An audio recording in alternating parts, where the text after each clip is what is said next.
जय हिंद। नमस्कार साथियों, आप सभी लोगों का मोस्ट वेलकम है आज के इस नए क्लास में। साथियों, आज की इस क्लास में हम सभी लोग जो है पढ़ने वाले हैं एसएससी जीडी एग्जाम 2026 के लिए मोस्ट इम्पोर्टेंट प्रीवियस ईयर के क्वेश्चन को, जो कि साथियों आपके एसएससी जीडी एग्जाम 2026 के लिए काफ़ी इम्पोर्टेंट है। तो आप सभी लोग जो इस क्लास को बिल्कुल अच्छी तरीके से लास्ट तक देखिएगा और इस क्लास में दिए जाने वाले इन सभी क्वेश्चन को आप अच्छे से जरूर याद कर लीजिएगा, जिससे कि आप जो है अपने एग्जाम में सभी क्वेश्चन को आसानी तरीके से बना पाएंगे। तो चलिए साथियों, क्लास को स्टार्ट करते हैं। उनसे पहले यदि आप इस चैनल पे पहली बार जुड़ रहे हैं तो साथियों आप जो है इस चैनल को सब्सक्राइब कर लीजिए और सब्सक्राइब करके साथियों आप ऑल नोटिफिकेशन को भी ऑल पे दबा लीजिएगा, जिससे कि जब भी कोई नई क्लास हो सबसे पहले क्लास का नोटिफिकेशन आपके पास जो है पहुंच सके। तो साथियों आप इस चैनल को सब्सक्राइब कर लीजिए, साथ ही साथ आप जो इस क्लास को भी साथियों लाइक जरूर कर लीजिएगा। तो चलिए क्लास को स्टार्ट करते हैं और देखेंगे साथियों क्वेश्चन क्या दिया गया है। साथियों क्वेश्चन दिया गया है कि अपेक्षिक घनत्व का यहाँ पे मात्रक क्या होता है। चलिए बताएंगे साथियों। ये सभी क्वेश्चन आपको साथियों काफी इंपॉर्टेंट और सिलेक्टेड क्वेश्चन करवा रहे हैं, जो कि आपके पेपर में साथियों पूछे जा रहे हैं। तो आप अच्छे से इनको जरूर याद कर लीजिएगा, क्योंकि आपके पेपर में साथियों 100% ये सभी क्वेश्चन आने वाले हैं। और बताएंगे कि अपेक्षिक घनत्व का यहाँ पे मात्रक क्या होता है। तो याद रखिएगा साथियों, अपेक्षिक घनत्व का मात्रक क्या होगा। तो यहाँ पे साथियों इनमें से कोई नहीं होगा, यानी कि अपेक्षिक घनत्व का मात्रक कोई नहीं होता है। ऑप्शन डी यहाँ पे सही जवाब करेंगे, याद रखिएगा। अगला प्रश्न आता है साथियों कि निम्न में से यहाँ पे कौन ठंडी जल धारा है। चलिए बताएंगे साथियों, निम्न में से यहाँ पे कौन है जो कि ठंडी जल धारा है। तो साथियों याद रखिएगा, यहाँ पे इस क्वेश्चन का आपका सही जवाब क्या हो जाएंगे, हबोल्ट हो जाएंगे। यहाँ पे आप सही जवाब सी करेंगे, याद रखिएगा। अगला क्वेश्चन आता है साथियों कि पृथ्वी की सतह से ऊपर या नीचे जाने पर जी का मान होगा। तो पृथ्वी की सतह से ऊपर या नीचे जाने पर जी का मान क्या होता है साथियों। तो आप सभी लोग बताएंगे साथियों, ये घटता है। ऑप्शन बी होगा सही जवाब, घटता है, याद रखिएगा।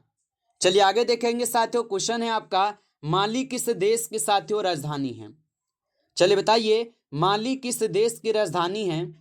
तो साथियों याद रख लीजिएगा, माली जो है साथियों ये आपके बमाको की राजधानी है। ऑप्शन बी आपका सही जवाब है, बमाको की होगा। आगे देखेंगे साथियों, क्वेश्चन है आपका कि दुर्गंध युक्त मक्खन में कौन सा अम्ल पाया जाता है। चलिए बताएंगे साथियों कि दुर्गंध युक्त मक्खन में कौन सा अम्ल पाया जाता है। तो याद रखिएगा साथियों, यहाँ पे इस क्वेश्चन का आप लोग का सही जवाब क्या होगा। तो यहाँ पे इस क्वेश्चन का आपका सही जवाब जो है ब्यूटायरिक अम्ल हो जाएंगे। ऑप्शन यहाँ पे आप डी करेंगे सही जवाब साथियों, याद रखेंगे। चलिए आगे देखिए, यहाँ पे आपका प्रश्न है कि किस उद्योग को विकास उद्योग के नाम से भी साथियों यहाँ पे जाना जाता है। चलिए बताएंगे, किस उद्योग को विकास उद्योग के नाम से भी जाना जाता है। तो साथियों आप याद रखेंगे, यहाँ पे इस क्वेश्चन का सही जवाब मोटर गाड़ी होगा। ऑप्शन ए आप लगा रहे हैं तो सही जवाब है मोटर गाड़ी को। आगे देखेंगे साथियों, क्वेश्चन है आपका, निम्न में से कौन एरोमेटिक हाइड्रोकार्बन का यहाँ पे साथियों उदाहरण है। चलिए बताइए, निम्न में से कौन एरोमेटिक हाइड्रोकार्बन का उदाहरण होगा। तो साथियों याद रखिएगा आप सभी लोग, बेंजीन होगा। ऑप्शन ए सही जवाब है, बेंजीन होगा, याद रखेंगे। आगे देखेंगे साथियों, क्वेश्चन है आपका कि निशांत बाग कहाँ जो है ना स्थित है। चलिए बताएंगे साथियों कि निशांत बाग जो ये कहाँ पर स्थित है। तो निशांत बाग हो जाएंगे साथियों जम्मू कश्मीर में। ऑप्शन डी आपका सही जवाब है, जम्मू कश्मीर में है, याद रखिएगा। अगला क्वेश्चन यहाँ पे आपका आता है कि पदार्थ की मात्रा का एसआई मात्रक क्या है। चलिए बताएंगे साथियों कि पदार्थ की मात्रा का एसआई मात्रक क्या होता है। तो याद रखेंगे साथियों, पदार्थ की मात्रा का एसआई मात्रक होता है मोल। ऑप्शन यहाँ पे आपका डी सही जवाब है साथियों, मोल होता है, याद रखिएगा। अगला क्वेश्चन यहाँ पे आता है साथियों कि दादा कामरेड किसके द्वारा लिखी गई किताब है। चलिए बताएंगे साथियों कि दादा कामरेड किसके द्वारा लिखी गई किताब है। तो याद रखिएगा साथियों, दादा कामरेड जो है यह साथियों आपके यशपाल के द्वारा लिखा गया किताब है। ऑप्शन ए सही जवाब होगा, यशपाल, याद रखेंगे। चलिए आगे देखेंगे साथियों, क्वेश्चन है आपका कि किस विटामिन को यहाँ पे एन्यूरिक के नाम से भी साथियों जाना जाता है। बताइए कि किस विटामिन को एन्यूरिक के नाम से भी जाना जाता है। तो साथियों याद रखेंगे विटामिन B1 को जानते हैं। ऑप्शन यहाँ पे आप लोग का डी सही जवाब होगा, याद रखिएगा। अगला प्रश्न है साथियों यहाँ पे कि बर्नाबेलेक कप किस खेल से संबंधित है। बताइए साथियों कि बर्नाबेलेक कप जो है ये किस खेल से संबंधित है। तो साथियों आप याद रखेंगे ये टेबल टेनिस से होता है। ऑप्शन यहाँ पे आप लोग का डी सही जवाब है, याद रखिएगा। अगला क्वेश्चन यहाँ पे साथियों आता है कि निम्न में से जो है किसका यहाँ पे श्वसन अंग त्वचा है। साथियों ये सभी क्वेश्चन काफी इंपॉर्टेंट और वीवीआई सेलेक्टेड क्वेश्चन हैं जो कि आपके पेपर में साथियों पूछे जा रहे हैं, तो आप अच्छे से इनको जरूर याद कर लीजिएगा। और बताइए कि निम्न में से किसका श्वसन अंग त्वचा है।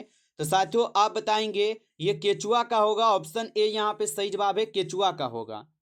आगे देखेंगे साथियों प्रश्न है आपका कि निम्न में से कौन यहाँ पे मौसम संबंधित उपग्रह है।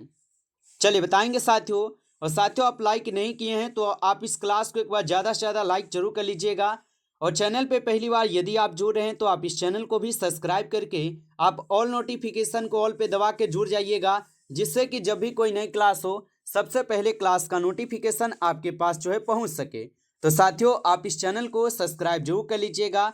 और यदि आपको PDF चाहिए साथियों तो आप कमेंट करके हमें जरूर बताएंगे। और बताइएगा साथियों निम्न में से यहाँ पे कौन मौसम संबंधित उपग्रह होगा। तो याद रखिएगा साथियों यहाँ पे इस क्वेश्चन का सही जवाब हो जाएंगे मेट सेट। ऑप्शन यहाँ पे आप लोग का सही जवाब है, मेट सेट होगा। आगे देखेंगे साथियों क्वेश्चन है आपका। और क्वेश्चन क्या दिया गया साथियों कि HCG टेस्ट जो है ये किया जाता है। चलिए बताएंगे साथियों कि HCG जो है ये टेस्ट किया जाता है। तो यहाँ पे साथियों आप बताएंगे गर्भावस्था पता करने में। यहाँ पर ऑप्शन डी आपका सही जवाब होगा, याद रखेंगे साथियों। अगला क्वेश्चन देखेंगे साथियों। क्वेश्चन है कि वीर गस्से किस राज्य का लोक नृत्य है। चलिए बताएंगे साथियों कि वीर गस्से किस राज्य का लोक नृत्य है। तो साथियों यहाँ पे इस क्वेश्चन का आप सही जवाब ऑप्शन ए करेंगे, कर्नाटक के होगा। ऑप्शन ए सही जवाब होगा। आगे देखेंगे साथियों क्वेश्चन है आपका कि कौन सा शॉर्टकट बटन चयनित वस्तु को कॉपी करने में साथियों उपयोग होता है। तो कौन सा शॉर्टकट बटन चयनित वस्तु को कॉपी करने में उपयोग होता है।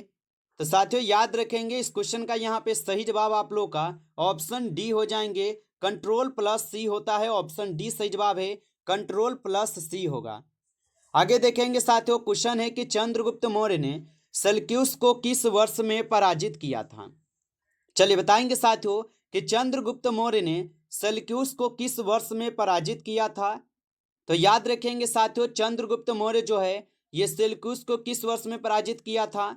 तो आप बताएंगे साथियों 305 ईसा पूर्व में। ऑप्शन यहाँ पे सी सही जवाब होगा, 305 ईसा पूर्व में। आगे देखिएगा साथियों प्रश्न है आपका मधुमक्खी की आंखों की संख्या साथियों कितनी होती है। चलिए बताएंगे साथियों कि मधुमक्खी की आंखों की संख्या कितनी होती है। तो साथियों आप बताएंगे मधुमक्खी की आंखों की जो संख्या होती है 5 होती है। ऑप्शन सी आपका सही जवाब है, 5 होती है। आगे देखेंगे साथियों प्रश्न है आपका निम्नलिखित में से किसके शासनकाल में मुगल चित्रकला जो है शिखर पर पहुंच चुकी थी। चलिए बताएंगे साथियों कि निम्नलिखित में से किसके शासनकाल में मुगल चित्रकला शिखर पर पहुंच चुकी थी। तो साथियों आप बताएंगे जहांगीर के शासनकाल में। ऑप्शन बी आपका सही जवाब होगा, जहांगीर के शासनकाल में। अगला प्रश्न है साथियों कि मैकाल पर्वत का यहाँ पे सर्वोच्च शिखर कौन सा है। चलिए बताएंगे साथियों कि मैकाल पर्वत का सर्वोच्च शिखर कौन सा है। तो मैकाल पर्वत का सर्वोच्च शिखर हो जाएंगे साथियों अमरकंटक। ऑप्शन यहाँ पे आप लोग का डी सही जवाब है, अमरकंटक होगा, याद रखिएगा। अगला क्वेश्चन देखेंगे साथियों। क्वेश्चन है कि उत्तल दर्पण का उपयोग कहाँ किया जाता है। चलिए बताएंगे साथियों उत्तल दर्पण का जो उपयोग है ये कहाँ पे किए जाते हैं। तो साथियों याद रखेंगे आप सभी लोग उत्तल दर्पण का जो उपयोग है यह वाहन में चालक सीट के बगल में होते हैं। ऑप्शन यहाँ पे आप लोग का डी सही जवाब होगा, याद रखेंगे। अगला क्वेश्चन साथियों आता है कि एकता स्थल किसकी साथियों समाधि स्थल है। चलिए बताएंगे साथियों कि एकता स्थल किसकी समाधि स्थल है। तो एकता स्थल जो है साथियों यह हो जाएंगे किसके समाधि स्थल। तो ज्ञानी जेल सिंह का होगा। ऑप्शन यहाँ पे आप लोग डी करेंगे, सही जवाब ज्ञानी जेल सिंह होगा। आगे देखिएगा साथियों क्वेश्चन है आपका कि वोल्टीय सेल का विद्युत वाहक बल कितना होता है। तो वोल्टीय सेल का विद्युत वाहक बल कितना होता है, तो साथियों आप याद रखेंगे यहाँ पे इस क्वेश्चन का सही जवाब हो जाएंगे ऑप्शन यहाँ पे आपके डी हो जाएंगे। 1.08 वोल्ट होता है, ऑप्शन डी आपका सही जवाब होगा। आगे देखेंगे साथियों, क्वेश्चन है कि यहाँ पे सारनाथ स्तंभ का निर्माण किया था। तो सारनाथ स्तंभ का निर्माण किसने किया था, तो साथियों याद रखेंगे कि सारनाथ स्तंभ का निर्माण किया था आपके अशोक ने। ऑप्शन यहाँ पे बी आपका सही जवाब है, अशोक किए थे, याद रखेंगे। आगे देखिए साथियों, क्वेश्चन है कि बांधवगढ़ राष्ट्रीय उद्यान जो ये किस राज्य में स्थित है। चलिए बताएंगे साथियों, बांधवगढ़ राष्ट्रीय उद्यान किस राज्य में स्थित है। तो याद रखेंगे साथियों, बांधवगढ़ राष्ट्रीय उद्यान जो है ये आपके मध्य प्रदेश में है, ऑप्शन बी आपका सही जवाब होगा, मध्य प्रदेश में है। चलिए अगला क्वेश्चन देखेंगे साथियों, क्वेश्चन है कि पृथ्वी अपनी ही धुरी पर 1 घंटे में कितनी डिग्री घूमती है। तो पृथ्वी अपने ही ध्रुव पर 1 घंटे में कितनी डिग्री घूमती है। तो साथियों यहाँ पे आप इस क्वेश्चन का सही जवाब लगाएंगे 15 डिग्री, ऑप्शन आपका डी सही जवाब होगा, याद रखेंगे। अगला प्रश्न आता है साथियों कि गेंडे के लिए प्रसिद्ध अभ्यारण्य कौन सा है और यह किस राज्य में स्थित है। चलिए बताएंगे साथियों, गेंडे के लिए प्रसिद्ध अभ्यारण्य कौन सा है और यह किस राज्य में स्थित है। तो साथियों आप बताएंगे काजीरंगा है और यह असम में है, तो ऑप्शन यहाँ पे आपका बी सही जवाब होगा, याद रखेंगे। अगला प्रश्न देखिएगा साथियों, क्वेश्चन है भारत में निम्नलिखित में से कौन सा शहर स्वर्ण चतुर्भुज मार्ग नेटवर्क में स्थित नहीं है। तो भारत में निम्नलिखित में से कौन सा शहर स्वर्ण चतुर्भुज मार्ग नेटवर्क में स्थित नहीं है। तो साथियों आप याद रखेंगे चंडीगढ़, ऑप्शन यहाँ पे आप लोग का डी सही जवाब है, चंडीगढ़ होगा।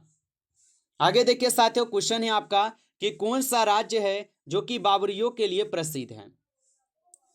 चलिए बताएंगे साथियों कि कौन सा राज्य है जो कि बाबरियों के लिए प्रसिद्ध है। तो साथियों याद रखेंगे आप सभी लोग गुजरात, गुजरात जो है ये बाबरियों के लिए प्रसिद्ध राज्य है, ऑप्शन बी सही जवाब है। आगे देखिए साथियों, क्वेश्चन है आपका कि गोवा किस नदी पर अवस्थित है। चलिए बताएंगे साथियों कि गोवा जो है ये किस नदी पर अवस्थित है। तो साथियों याद रखेंगे आप सभी लोग, गोवा जो है ये आपके मांडोवी नदी पर है, ऑप्शन यहाँ पे आप लोग का बी सही जवाब है, मांडोवी नदी पर है। आगे देखेंगे साथियों, प्रश्न है आपका कि इनमें से कौन सी नदी कच्छ के रन में समाहित होती है। चलिए बताएंगे साथियों कि इनमें कौन सी नदी है जो कि कच्छ के रन में समाहित होती है। तो याद रखिएगा साथियों लूना नदी, ऑप्शन यहाँ पे बी सही जवाब होगा, लूनी होगा। ठीक है साथियों, यहाँ पे आप लूनी कर लीजिएगा, ठीक है, लूनी नदी होता है। चलिए आगे देखते हैं, अगला प्रश्न देखिएगा कि नासिक किस नदी के किनारे स्थित है। चलिए बताएंगे साथियों नासिक किस नदी के किनारे स्थित है। तो याद रखेंगे साथियों नासिक जो है यह आपके हो जाएंगे गोदावरी नदी के किनारे, ऑप्शन डी आपका सही जवाब है, गोदावरी नदी। अगला क्वेश्चन देखेंगे साथियों, क्वेश्चन है हीराकुंड बांध जो है ये किस नदी पर बनाया गया है। चलिए बताएंगे साथियों कि हीराकुंड बांध जो है ये किस नदी पर बनाए गए हैं। तो हीराकुंड बांध जो है साथियों ये यहाँ पे महानदी पर बनाई गई है, ऑप्शन ए सही जवाब है, महानदी। आगे देखेंगे साथियों, प्रश्न है कि भारतीय मरुस्थल को क्या कहते हैं। चलिए बताएंगे साथियों कि भारतीय मरुस्थल को क्या कहते हैं। तो याद रखेंगे साथियों भारतीय मरुस्थल को यहाँ पे साथियों हम लोग थार मरुस्थल बोलते हैं, ऑप्शन सी सही जवाब है, थार बोलते हैं। नमस्कार साथियों, इस क्लास में टॉप 35 क्वेश्चन थे जो कि काफ़ी इंपॉर्टेंट और सेलेक्टेड क्वेश्चन थे। ये सभी क्वेश्चन आपके एग्जाम के लिए। साथियों यदि आपको क्लास अच्छा लगा हो तो आप इस क्लास को साथियों एक बार ज़्यादा से ज़्यादा लाइक जरूर कर लीजिएगा। चैनल पे पहली बार जुड़ रहे हैं तो आप इस चैनल को सब्सक्राइब कर लीजिए। सब्सक्राइब करके आप ऑल नोटिफिकेशन को भी ऑल पे दबा लीजिएगा, जिससे कि जब भी कोई नई क्लास हो सबसे पहले क्लास का नोटिफिकेशन आपके पास जो है पहुंच सके। तो आप इस चैनल को सब्सक्राइब कर लीजिए। साथियों यदि आपको PDF चाहिए तो आप कमेंट करके साथियों हमें जरूर बता दीजिएगा। चलिए फिर मिलते हैं आपसे नेक्स्ट टॉपिक के साथ नेक्स्ट क्लास में, तब तक के लिए जय हिंद जय भारत।